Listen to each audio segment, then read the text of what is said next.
नमस्कार, स्वागत है आपका आज की हिंदी कक्षा 9 में।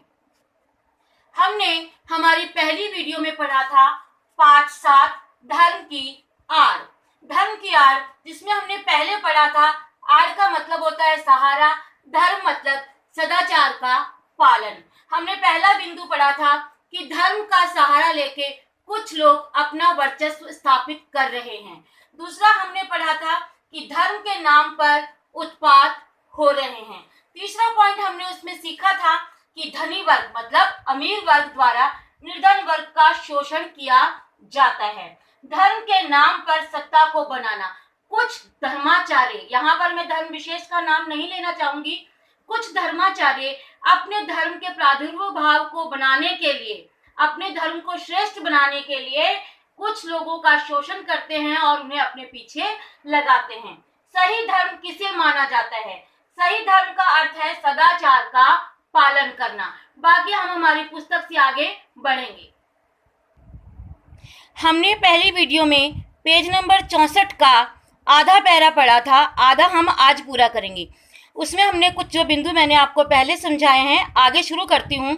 धर्म की उपासना मतलब धर्म को मानना, उपासना के मार्ग में कोई भी रुकावट ना हो। कहते हैं कि धर्म वो ही हो जो इंसान अपने मन से माने। जिसका मन जिस प्रकार चाहे उसी प्रकार धर्म की भावना को अपने मन में जगावे, मतलब अपने धर्म को हमें मानने की स्वतंत्रता या आज़ादी होनी चाहिए। धर्म और ईमान मन का सौदा हो, ईश्वर और आत्मा के बीच का संबंध हो, मतलब धर्म में कोई दिखावा ना हो, कोई आडंबर ना हो, ईश्वर और आत्मा का सीधा मिलन हो। आत्मा को शुद्ध करने और ऊंचे उठाने का धर्म साधन होता है।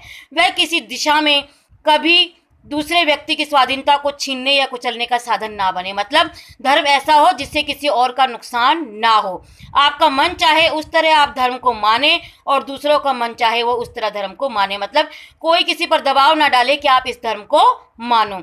दो भिन्न धर्म के मानने वालों के टकरा जाने के लिए कोई स्थान ना हो, मतलब आपसी टकराव ना हो।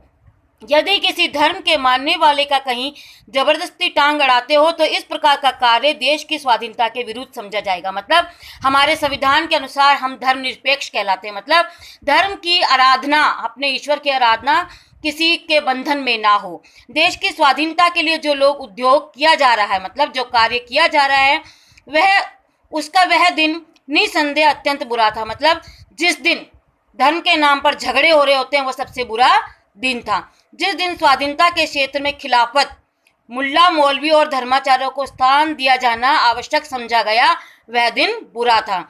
एक प्रकार से उस दिन हमने स्वाधीनता के क्षेत्र में एक कदम पीछे हटकर रख दिया। मतलब जिस दिन किसी धर्म के अंदर किसी धर्म गुरु विशेष का स्थान पड़ गया तो समझो वह हमारी आज़ादी के कानून के खिलाफ हो। उसी पाप का फल आज हमें भोगना पड़ रहा है।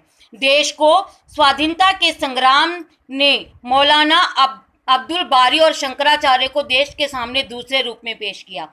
आपको बताऊं कि शंकराचार्य जिसने चारों दिशाओं में मठ स्थापित कर रहे धर्म को समान मानने के लिए संदेश दिया, उन्हें अधिक शक्तिशाली बना दिया। और हमारे इस काम का फल यह हुआ कि इस समय हमारे हाथों में बड़ाई, इनकी और इनके लोगों की शक्तियां हमारे जड़ उखाड़ने और देश में मजहबी पागलपन, प्रपंच और उत्पात का राज्य स्थापित कर रहा है। महात्मा गांधी, अब हम यहाँ बात करते हैं। महात्मा गांधी धर्म को सर्वत्र स्थान रख देते थे, मतलब कहते थे कि सभी जगह धर्म स्थापित हो, मतलब वह धर्म हो जिसमें ईश्वर सर्वोपरि हो। वे एक पग भी धर्म के बिना चलने के लिए तैयार नहीं हैं, परंतु उनकी बात से उड़ने के पहले प्रत्येक आदमी का कर्तव्य यह है कि वह भली भांति समझ ले कि महात्मा जी के धर्म का स्वरूप क्या है। मतलब गांधी जी क्या कहते थे कि धर्म क्या होना चाहिए। अज़ान देने मतलब अजान देने, शंख बजाने, नाक दाबने और नमाज पढ़ने का नाम धर्म नहीं है, मतलब किसी भी तरह आडंबर का नाम धर्म नहीं है।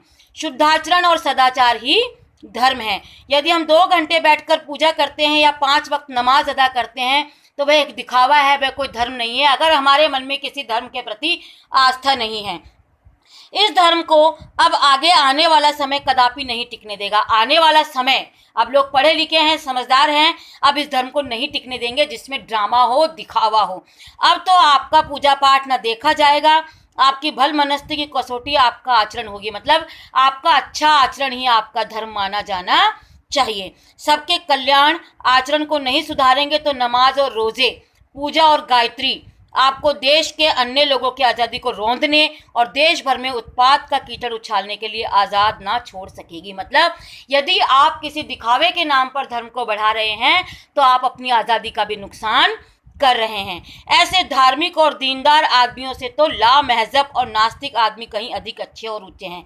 तो मतलब इस तरह दिखावा करके धर्म को मानने वाले लोगों से तो नास्तिक लोग ज़्यादा अच्छे हैं, जो कम से कम अपने मन में किसी के प्रति श्रद्धा भाव तो रखते हैं, जिनका आचरण अच्छा है, जो दूसरों का सुख दुख का ख्याल रखते हैं और जो मूर्खों को किसी स्वार्थ सिद्धि के लिए उकसाना बहुत बुरा समझते हैं। ईश्वर इन नास्तिकों और लामहजब लोगों को अधिक प्यार करेगा और वह अपने पवित्र नाम पर अपवित्र काम करने वालों से यही कहना पसंद करेगा कि ऐसा काम करो। अतः धर्म की आड़ पाठ के अनुसार ऐसा धर्म अपनाओ, ऐसे शुद्ध आचरण अपनाओ तो कि लोग आपका सामर्थ्य करें, नहीं आपके सामर्थ्य को स्वीकारने में अपनी निराकांक्षाएं दिखाएं। आप उस धर्म को माने जिसमें आपका चरित्र, आपका मन सबको साफ नजर आता हो। अतः हमें धर्म के नाम पर किसी भी उत्पात को नहीं मचाना चाहिए। इसीलिए मैं उम्मीद करती हूँ कि आपको यह पाठ समझ आया होगा और आपको इसका कार्य भेज दिया जाएगा। घर पर रहें, सुरक्षित रहें।